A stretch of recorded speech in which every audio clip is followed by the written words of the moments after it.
Hello again, everyone. Welcome to Washington Gun Law TV. I am Washington Gun Law President William Kirk. Thanks for joining us. This is going to be a quick rundown for the hometown crowd here in Washington State. We have been very carefully watching what's going on in Olympia to see what we have movement on and what we do not. And I kind of want to start reading the tea leaves, connecting the dots, and making some predictions for you right now. So we got a lot of important updates. Let's get right to it. So let's spend a couple of minutes today and talk about, are some gun bills in Washington about to die?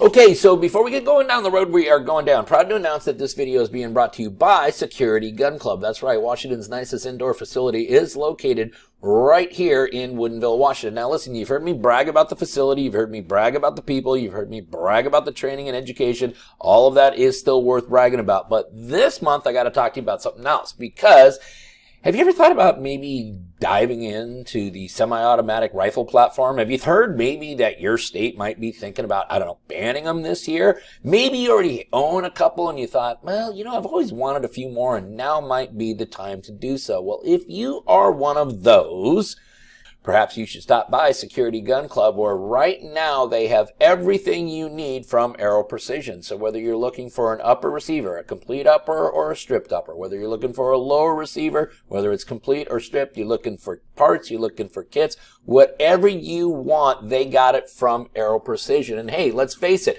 we got to support a local manufacturer like Aero Precision. And here's the good news. If you go in there right now and you use the promo code Washington Gun Law, or better yet, you just say Bill sent me, you will receive 5% off. Okay, now listen, that's limited to 2 per customer because we do have to help share the wealth around here. But listen, for right now, while supplies last or until a ban goes into effect, stop on in, see my good friends at Security Gun Club, drop the Washington Gun Law code, or tell them Bill sent you, and you will receive 5% off of any purchase from Aero Precision. For more information, visit my good friends at Security Gun Club. That's securitygunclub.com, security with an E, securitygunclub.com.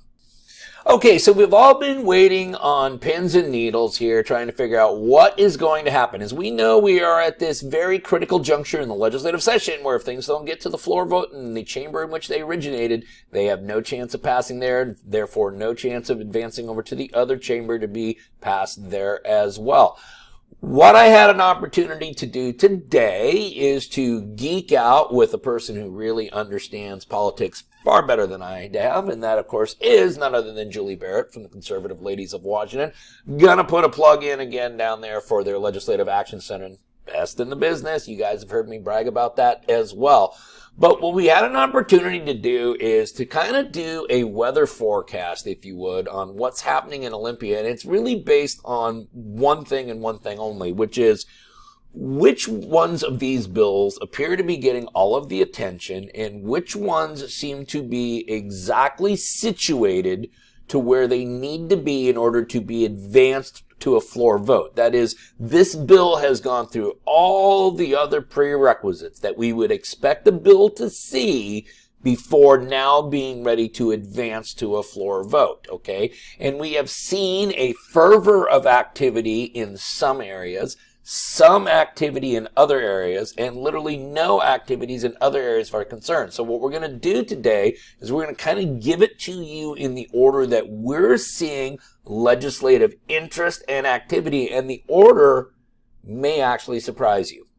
Okay, right off the top of the bat, the piece of legislation or the legislative agenda that right now those on the left seem to be the most interested in is actually FFL liability. Now, I know many of you are not as concerned about that, but we have done this video right here, and you need to be really concerned about it because all of us as lawful and responsible gun owners are highly dependent on the FFL industry.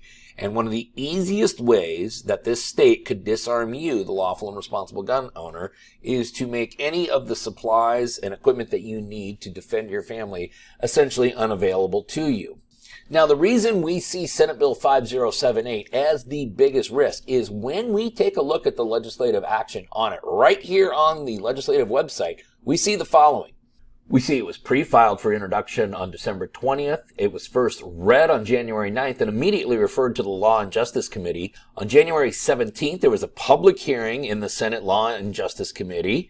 On January 19th, it went into executive session with the recommendation to pass. It immediately there on January 20th moved to the Ways and Means Committee. On January 31st, there was a public hearing in the Ways and Means Committee on this, and now it is scheduled for executive session on February 24th.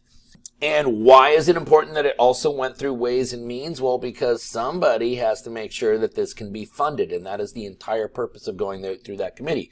So this bill now has gone through 2 committees, has come out of 2 committees with a recommendation to pass. It is in executive session, and really the next natural progression for this bill is either it dies there or it goes all the way out on the floor for a vote. And at this point, I do not believe that there would be all that effort put into this bill to have it sitting in this position and then to watch it die. So right now, we really believe that Senate Bill 5078, for those of you in the FFL industry and all of us who are concerned about the FFL industry, that is the bill that we have to very, very carefully watch. That bill, for lack of a better term, is essentially sitting on the launching pad exactly where it needs to be. Okay, pre-purchasing licensing requirement. Actually, this is probably a 1A and a 1B, and in many ways, we probably could have put this in front of the FFL liability. And you'll notice which one I have not mentioned yet, but there is no doubt that there is a lot of legislative effort and energy to implement pre-purchasing licensing. The bill that we think is most likely to advance is House Bill 1143. Why do we think that? Well, when we go to the legislative website and we take a look just at the history of this bill, we see that it was pre-filed on January 5th, first read on January 9th, and immediately referred to the Civil Rights and Judiciary Committee. On January 17th, that committee held a public hearing. On January 27th, it came out of executive session with a recommendation to pass. On January 31st, it was referred to appropriations. On February 8th, there was another public hearing on the bill in appropriations, and now scheduled for executive session on January 23rd.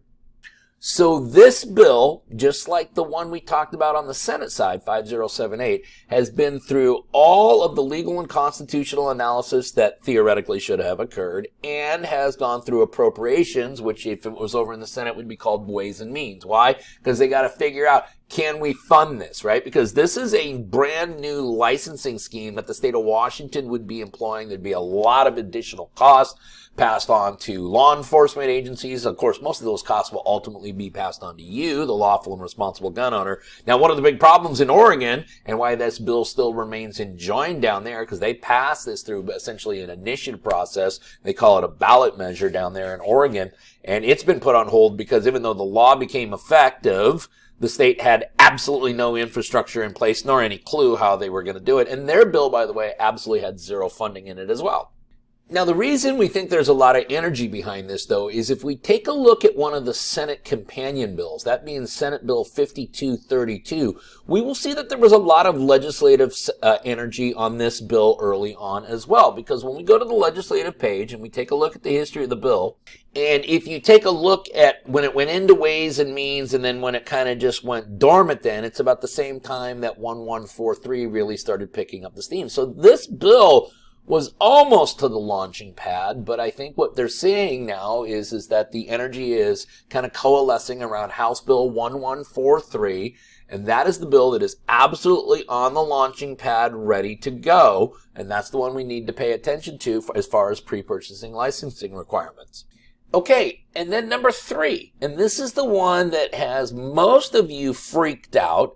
And I'm not saying we're out of the woods. In fact, in a moment, I'll explain why we are a long, long way from being out of the woods. However, when it comes to an assault weapon ban, semi-automatic rifle ban, or what would then be termed an unlawful assault weapon, the energy behind that bill, keeping fingers crossed, appears to be withering away. And let me explain why. If we use the same criteria that we've used to assess the other bills so far, here's what we see when we take a look at House Bill 1240. It was first read and immediately referred to the Civil Rights and Judiciary Committee on January 11th. A public hearing was conducted right away on January 17th. On January 27th, it went into executive session, and on January 30th came out of executive session with a recommendation to pass this legislation. On January 31st, it was referred to Rules 2 for review. But that bill has not been heard from since. And so, the issue appears to be that this has gone into a rules committee and it is being held up there right now. Now, there could be lots of reasons. It could simply be that they don't believe they either have the political capital, nor do they maybe have the political energy. It could entirely be for that reason. And if it is for that reason, then every one of you needs to pat yourself on the back, because the amount of comments that you, the lawful and responsible gun owners, have placed against this legislation has been absolutely overwhelming, and all of you should be proud of yourselves. It is also possible, because we will be doing this video right here, where the lifespan of assault weapon bans and magazine bans for those of us here on the West Coast may be very limited, because we are awaiting a couple of rulings out of the United States District Court for the Southern District of California in the matters of Miller v. Bonta and Duncan v. Bonta.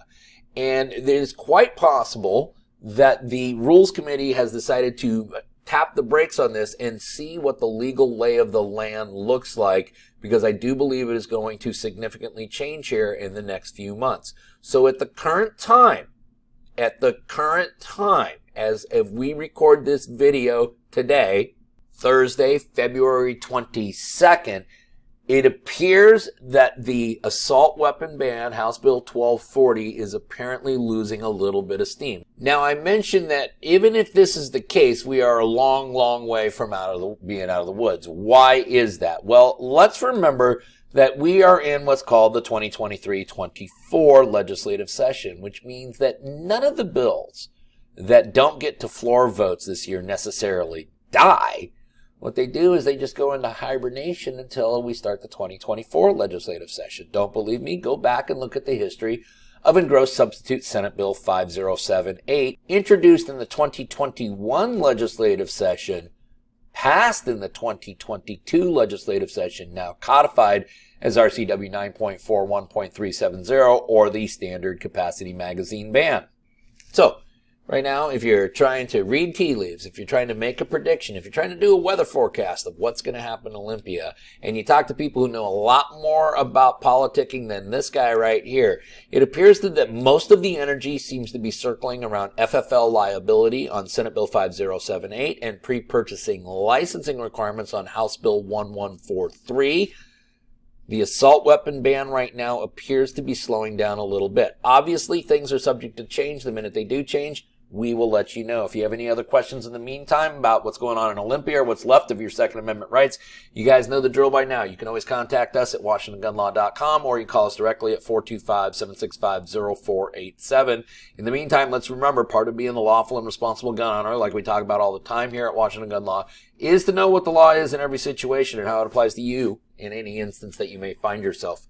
Until next time, thanks for watching, and stay safe.